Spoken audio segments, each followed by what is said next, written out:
어머님, 솔직히 말할게요. 어머님이 이렇게 다니시는 게 저희 가족한테는 좀 민폐예요. 안녕하세요. 저는 경기도 수원에 살고 있는 74세 김영희입니다. 매일 새벽마다 폐지를 줍는 일을 하고 있죠.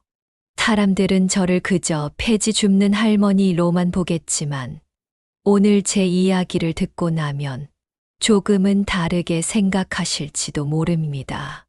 사람의 겉모습만 보고 판단하는 것이 얼마나 위험한지, 또 진정한 삶의 가치는 무엇인지 말씀드리려고 해요.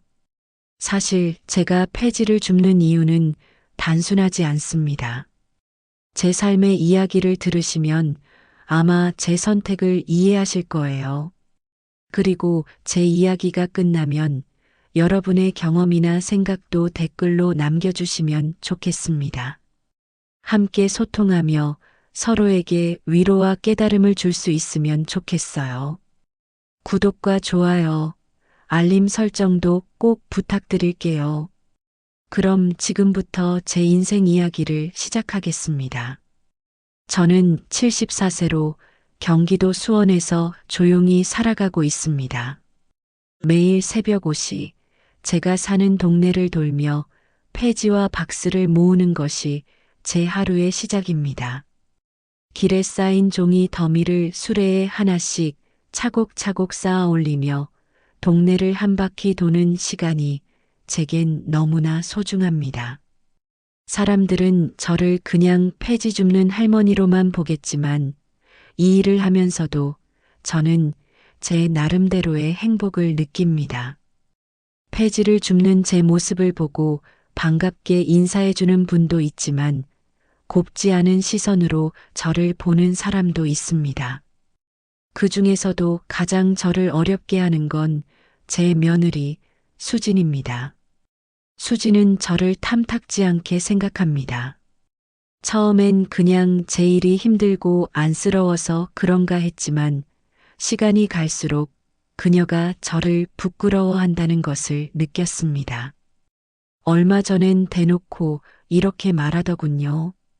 어머님, 폐지 줍는 일은 그만하시지 않을래요?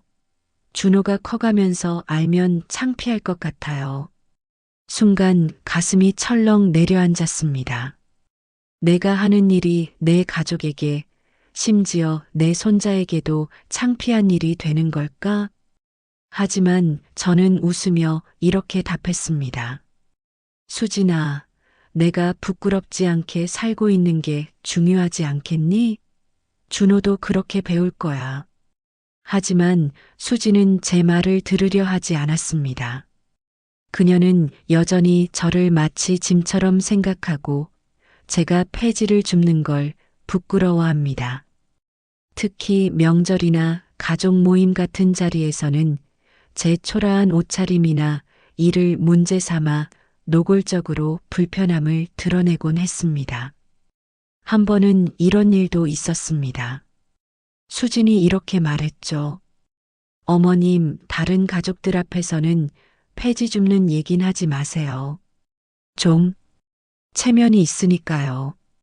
그 말을 듣는 순간 속이 상하면서도 억지로 웃어넘겼습니다. 그게 다 겉모습만 보고 판단하려는 수진의 태도 때문이라는 걸 알기에 저는 오히려 더 마음이 아팠습니다. 제 아들 민수는 착하고 성실한 사람입니다. 수진이 이런 태도를 보일 때면 아내를 달래며 엄마도 자기가 좋아서 하는 일이니까 존중하자라고 말하지만 며느리와의 갈등을 막는 데는 한계가 있어 보였습니다. 저는 이런 상황이 힘들기도 하지만 제 마음은 단순합니다. 내가 부끄럽지 않게 살아가고 손자 준호에게도 성실함과 겸손함을 가르쳐주는 할머니가 되고 싶을 뿐입니다. 하지만 그런 제 마음을 며느리가 이해해주기는 참 어렵더군요. 그날도 평소와 다를 것 없는 새벽이었습니다. 어느새 날이 밝아오고 있었고 저는 수레를 끌며 아침 장사를 준비하는 상인들 사이를 지나가고 있었습니다. 빈 박스와 종이 더미를 수레에 차곡차곡 쌓으면서 땀을 닦아내고 있을 때였습니다. 그런데 문득 뒤에서 누군가 저를 부르는 목소리가 들렸습니다. 어머님? 돌아보니 며느리 수진이었습니다. 그녀는 잠시 멍한 얼굴로 저와 제 수레를 번갈아 쳐다보고 있었습니다. 그 손에는 슈퍼에서 산 식재료가 담긴 비닐봉지가 들려 있었죠. 저는 수진을 보며 환하게 웃었습니다. 수진아, 장 보러 나왔니? 이 시간에 다니는 건 처음 보네. 수진은 대답하지 않고 어쩔 줄 몰라 하며 눈길을 피했습니다. 그러더니 작은 목소리로 퉁명스럽게 말했습니다. 어머님, 이런 데서 이러고 계시면 어떡해요? 저는 그 말이 무슨 뜻인지 알면서도 일부러 천천히 물었습니다. 이러고 있다는 게 무슨 뜻이니? 수지는 한숨을 쉬며 쌓인 수레를 힐끗 보더니 조용히 말했습니다. 이런 모습 누가 보면 창피하잖아요. 그 말에 저는 가만히 수레를 바라보다가 웃으며 대답했습니다. 나는 한 번도 이 일을 창피하게 생각해 본 적이 없어. 힘은 좀 들지만 깨끗하게 살고 열심히 살고 있는 거잖니. 하지만 수지는 제 말을 듣지 않으려는 듯 고개를 돌리고 급히 자리를 떴습니다. 그녀가 떠난 뒤 저는 혼자서 그 자리에 한참을 서 있었습니다. 수레를 끌며 떠나던 수진의 뒷모습을 바라보면서 그녀가 제 삶을 부끄럽게 여기고 있다는 사실이 너무나 슬펐습니다. 며칠 뒤, 그날은 손자 준호의 생일 파티가 있는 날이었습니다. 아침부터 며느리 수진은 집안을 정리하고 손님 맞을 준비를 하느라 바쁘게 움직이고 있었습니다. 저도 나름대로 돕고 싶어서 아침 청소를 하고 마트에서 생일 케이크를 사오겠다고 했지만 수지는 단호히 말했습니다. 어머님, 그냥 가만히 계시는 게 도와주시는 거예요. 그 말이 섭섭했지만 저는 더 이상 언급하지 않고 조용히 집을 나섰습니다. 늘 하던 대로 폐지를 주우러 동네를 돌았죠. 생각에 잠겨 수레를 끌고 있는데 그만 집 근처 공원에서 놀고 있던 준호와 그의 친구들과 마주쳤습니다. 준호는 친구들과 신나게 놀다가 수레를 끌고 있는 저를 보더니 순간 멈춰 섰습니다. 그리고 친구들이 제 수레를 보고 웃으며 물었습니다. 야, 저 사람 누구야? 너 할머니야? 준호는 잠시 저를 쳐다보다가 고개를 푹 숙였습니다. 응, 할머니. 그 순간 저는 준호의 반응을 보고 마음이 무거워졌습니다. 준호야. 조용히 준호를 불렀지만 준호는 친구들 눈치를 보며 작게 대답했습니다. 할머니 집에 가세요. 저는 아무 말도 하지 못한 채 수레를 끌고 천천히 그 자리를 떠났습니다. 등 뒤에서 들려오는 아이들의 웃음소리가 마음을 더 무겁게 만들었죠. 집에 돌아오니 수진이 저를 보자마자 날 선 목소리로 말했습니다. 어머님, 대체 무슨 일이세요? 준호 친구들 앞에서 폐지수레 끌고 가시면 어떡해요? 저는 그녀의 말을 듣고 조용히 수레를 한쪽에 세워두고 말했습니다. 수진아, 내가 폐지 줍는 일이 그렇게 부끄럽니? 나한테는 이게 부끄럽지 않은 일이야. 수진은 한숨을 쉬며 대꾸했습니다. 어머님은 괜찮으시겠지만 준호가 앞으로 자라면서 할머니가 이런 일을 한다고 알게 되면 얼마나 힘들겠어요? 그날 저녁 생일 파티는 예정대로 진행됐습니다. 하지만 저는 파티가 끝날 때까지 며느리의 싸늘한 태도와 준호의 굳은 표정이 계속 마음에 남았습니다. 저는 조용히 생일 파티가 끝난 후 제 방으로 들어가 혼자 앉아 있었습니다. 준호가 그날 저를 부끄러워하며 고개를 숙이던 모습이 자꾸 떠오르더군요. 한편으로는 며느리 수진의 말이 조금은 이해도 되면서도 제 선택을 계속 밀고 나가야 하는지 고민이 되었습니다. 내 삶이 가족을 불편하게 만든 걸까? 그날 밤 저는 한참을 잠들지 못했습니다. 하지만 그 고민 속에서도 저는 제 삶의 방식과 제 진심을 며느리와 가족들이 언젠가는 알아줄 거라는 희망을 품었습니다. 그날은 동네 주민들이 바자회를 열던 날이었습니다.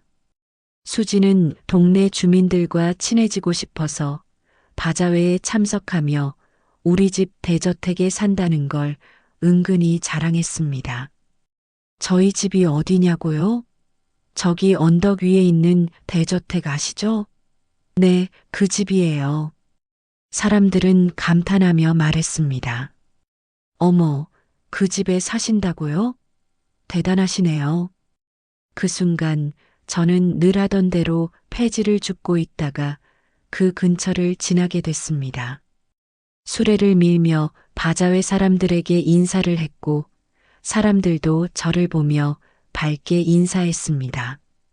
김할머니, 오늘도 부지런하시네요. 저는 웃으며 대답했습니다. 아이고, 다들 고생이 많으십니다. 좋은 물건들 많이 파시고요. 그런데 수진이 저를 보자마자 얼굴이 굳어졌습니다.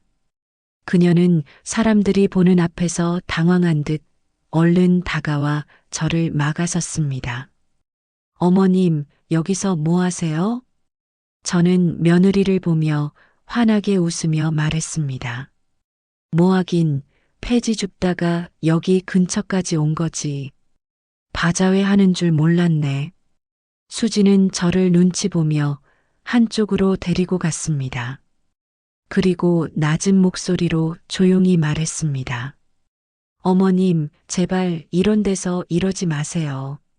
사람들이 다 보고 있는데 창피하지도 않으세요? 저는 며느리의 말을 듣고 미소를 지으며 답했습니다. 뭐가 창피하니, 수진아? 난 그냥 내가 할 일을 하고 있는 거야. 그런데 며느리와 저의 대화를 들은 한 주민이 고개를 갸웃하며 말을 꺼냈습니다. 어머, 수진 씨, 김할머니가 어머님이셨구나. 그 대저택 주인도 김할머니 아니세요? 그 순간 수진의 얼굴이 하얗게 질렸습니다. 네, 무슨 말씀이세요? 주민은 웃으며 대답했습니다. 그 대저택, 김할머니 댁이잖아요. 오래전부터 알고 있었는데 수진 씨가 사시는 건 그냥 전세로 사시는 줄 알았는데요. 그 말을 들은 수진은 멍한 얼굴로 저를 바라보았습니다. 어머님, 그게 정말이에요? 그 집이 어머님 집이라고요? 저는 잠시 멈칫하다가 조용히 대답했습니다. 그래, 수진아. 그 집은 내가 젊었을 때 너희 아버지랑 같이 피땀 흘려 산 집이란다. 내가 그 집을 전세라고 생각했던 건 내가 굳이 집 주인이라고 드러내지 않았기 때문이야. 수지는 이해가 되지 않는다는 듯 물었습니다. 그런데 왜요? 왜 저희한테 말씀 안 하셨어요? 저는 그 집이 그냥 민수 씨가 어렵게 전세로 구한 집인 줄 알았는데, 저는 천천히 말을 이어갔습니다. 수진아, 내가 너희에게 그 집을 소유했다고 자랑해서 뭐 하겠니? 나는 너희가 그 집에서 편히 살 수 있도록 뒤에서 도울 수 있으면 됐어. 그리고 사실 내가 주인이라는 걸 굳이 알릴 필요도 못 느꼈단다. 수지는 말을 잇지 못한 채 저를 멍하니 바라보았습니다. 그녀는 지금껏 자신이 대저택에서 주인처럼 산다고 믿어왔고 민수가 전세 계약을 해서 어렵게 구했다고만 알고 있었던 겁니다.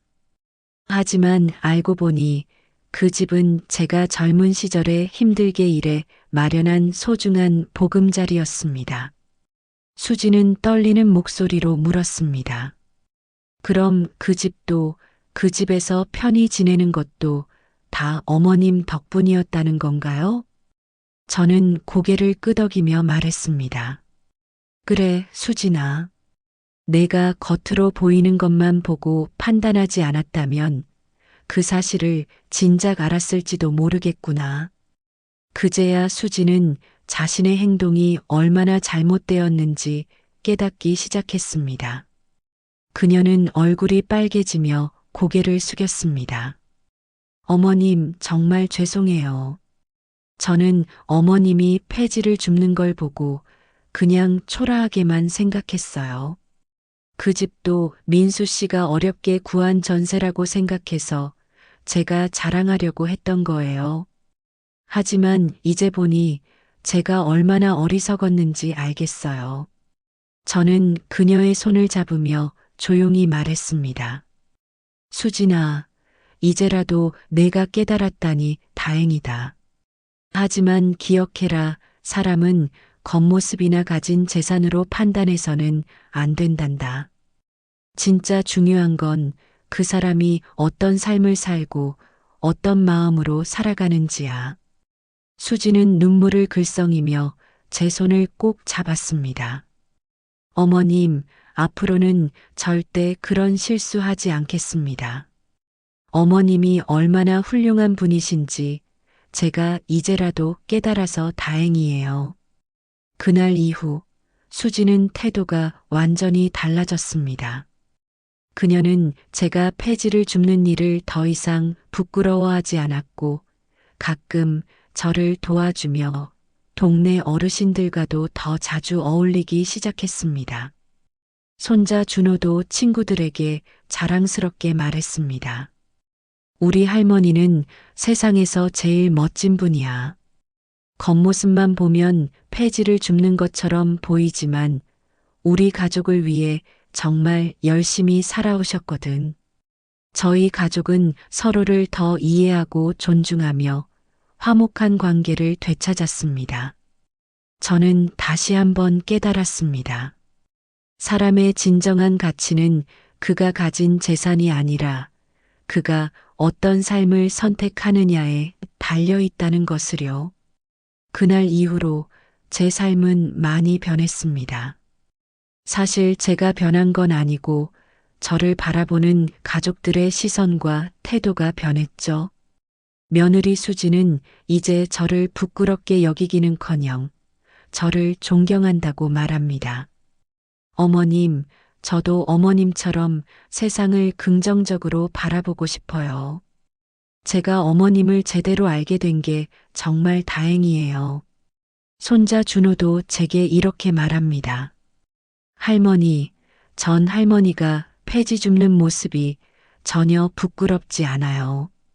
할머니가 멋지게 사시는 모습이 너무 좋아요. 사실 저는 제가 선택한 삶의 방식이 누군가에게 감동을 줄 수 있을지 몰랐습니다. 하지만 가족들이 저를 통해 조금씩 변해가는 모습을 보며 제 삶의 가치를 다시금 느끼게 되었죠. 사람은 겉모습만으로 판단해서는 안 됩니다. 제가 폐지를 줍는 일을 하며 보람을 느꼈던 이유는 제 안의 성실함과 진심을 더 단단히 지켜나갈 수 있었기 때문입니다. 그 일을 통해 저는 제 자신에게도 떳떳했고 다른 사람들에게도 작은 도움을 줄 수 있었으니까요. 하지만 가족들이 저를 겉모습과 하는 일만 보고 판단했을 때 그들은 저를 오해했습니다. 그럼에도 저는 제 방식대로 꾸준히 살아왔고 결국 제 진심이 가족들에게도 닿았던 것 같습니다. 저는 여전히 매일 새벽에 폐지를 줍는 일을 하고 있습니다. 그리고 그 일을 통해 하루를 시작하며 제 삶을 더욱 소중하게 느낍니다. 어느 날 창문 너머로 며느리 수진과 손자 준호가 저를 향해 환하게 웃으며 손을 흔드는 모습을 보았습니다. 그 모습에 제 마음이 참 따뜻해지더군요. 이 이야기를 여러분께 들려드린 이유는 단순합니다. 겉모습만 보고 판단하지 않는 것의 중요성, 그리고 진정한 삶의 가치를 찾는 것이 얼마나 소중한지 여러분께도 전하고 싶었기 때문입니다. 혹시 여러분도 저와 비슷한 경험을 해보신 적이 있으신가요? 누군가를 오해하거나 혹은 누군가에게 오해받았던 적이 있나요? 여러분이 겪었던 감동적이거나 아쉬운 순간들을 댓글로 나눠주세요. 또 오늘 제 이야기를 들으며 어떤 점이 가장 공감되었는지도 함께 알려주시면 좋겠어요. 사람은 겉모습이 아니라 마음으로 평가받아야 한다고 생각하시는 분들, 공감하신다면 따뜻한 댓글 남겨주시고 서로의 이야기를 나누어 봐요. 여러분의 댓글 하나가 누군가에게는 큰 위로와 깨달음이 될 수도 있으니까요. 겉모습과 상관없이 진정한 가치를 느낀 적이 있나요? 댓글을 통해 여러분의 이야기를 들려주세요. 함께 나누며 서로에게 따뜻한 위로와 배움이 되었으면 좋겠습니다. 구독과 좋아요, 알림 설정도 잊지 마시고요. 앞으로도 더 진솔하고 따뜻한 이야기로 여러분을 찾아뵙겠습니다. 여러분의 이야기를 기다릴게요. 항상 건강하시고 행복하세요. 감사합니다.